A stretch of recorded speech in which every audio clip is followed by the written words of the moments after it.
Welcome to Peter King's Training Camp Tour, presented by Die Hard Batteries and Advance Auto Parts. Here at Bengals Training Camp, Paul Brown Stadium in Cincinnati, I'm with JaMarr Chase, the reigning NFL Offensive Rookie of the Year. And JaMarr, I wonder if, even though you had great expectations for yourself as a rookie, did you surpass them? For the most part, I did. Just coming in and having that mindset to dominate. You know what I'm saying? I definitely did that on my perspective, yes. So, I wanted to ask you a little bit about the bond you were able to form both at LSU and here with Joe Burrow. And I know receivers often say it's really important to be like one with the quarterback. Take me back to Baton Rouge and getting on the same page so well as you did with Joe Burrow. Yeah.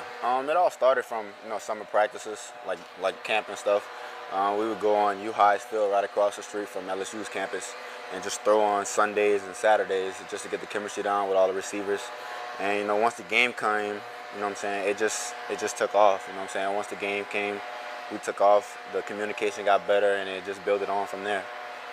When did you know the Bengals were going to pick you? Either the night before or the night of. So it was like either or happening. And did Joe call you and tell you what was going to happen? Yeah, he texted me and told me to text my bags, bring my bags, pack them. So, what was your feeling when you found out that you were going to be reunited with Joe? Honestly, I was excited because I know how much potential we had coming into this season, especially him coming off his injury. I know that gave him more confidence after the injury. And it just gave me confidence, after my sit-out year to come in and dominate and want to be a part of something special. Can you tell me when last year, in your rookie year, you knew that you could be great? Was there a game? Was there a catch you made? Was there something that happened during the course of your rookie year that convinced you, hey, I can do this? I always knew I could be great. It was just my teammates pushed me, actually. They definitely kept me up when I was down when I came in the season. And they always told me keep pushing, keep going forward. So, without my teammates, I wouldn't have, probably had that much experience that I did last year. You said in a story in GQ that it sounded like you were a little bit annoyed that you only got 5 targets in the Super Bowl. Did you ever talk to Joe about it? Was it just kind of kidding around annoyed, or were you really annoyed? It was a kid around annoyed, Throughout the whole season, I averaged about 7 catches a game, so it wasn't like me getting 10 catches every game. So, that was the average, That was just one of the games I had lowest catches. And, they just played good coverages sometimes. Joe didn't have enough time. We played against one of the best D-lines in football, so, It was a different speed that game than any other game. Yeah. Have you gotten a little bit spoiled now after going to the Super Bowl in your first year and winning all those big games in January? I wouldn't say spoiled. It just humbles me to be ready for this upcoming situation we have this year. We're facing adversity as we speak now. So, as the whole team gets better, we're waiting on Joe, BA stepping up. So it's just everyone's facing adversity to be the next man up, and, we have to see what's in front of us now. Zach Taylor told me that one of your secrets is how you work. Maybe people on the outside don't see all the little things you do. If there's a receiver in Grand Rapids, Michigan, who's watching this right now, what do you tell them about how to be great? I'll tell them just focus on you. There's so much you can control. But for the most part, you want to be great, you got to work at it constantly every day. Even when you're tired, you got to know when to push yourself. You got to know when to over-push yourself and give yourself rest. So that's what comes with being an athlete.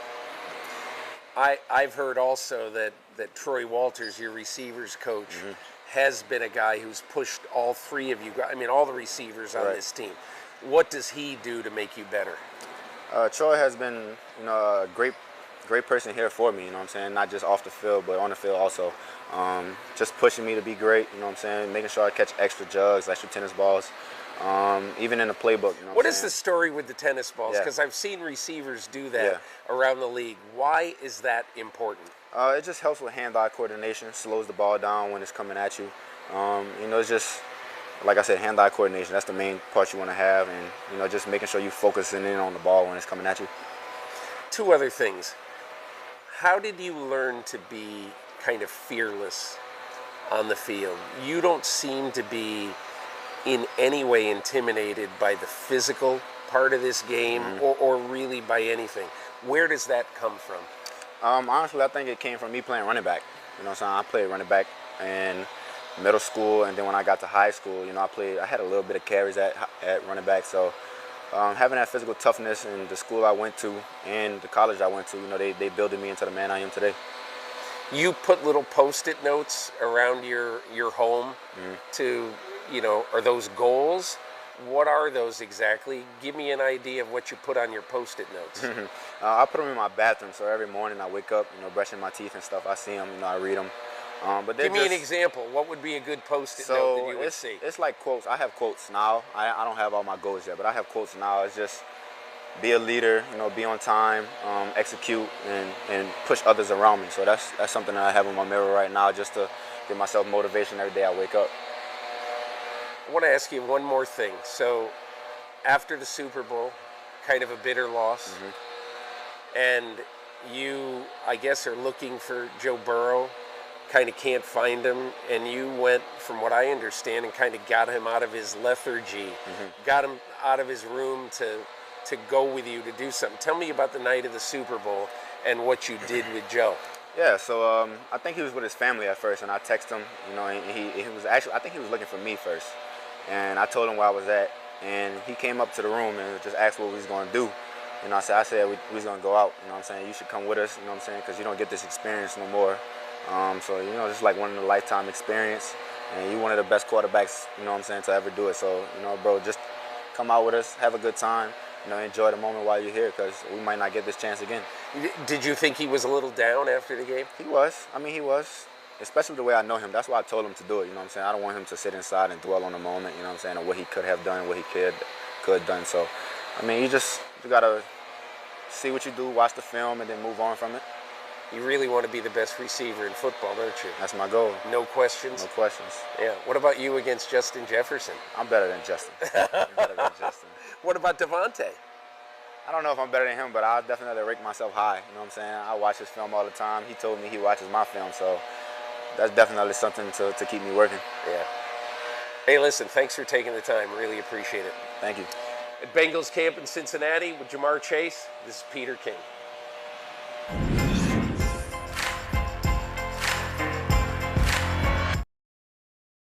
Hi, I'm Mike Tirico, and thanks for watching.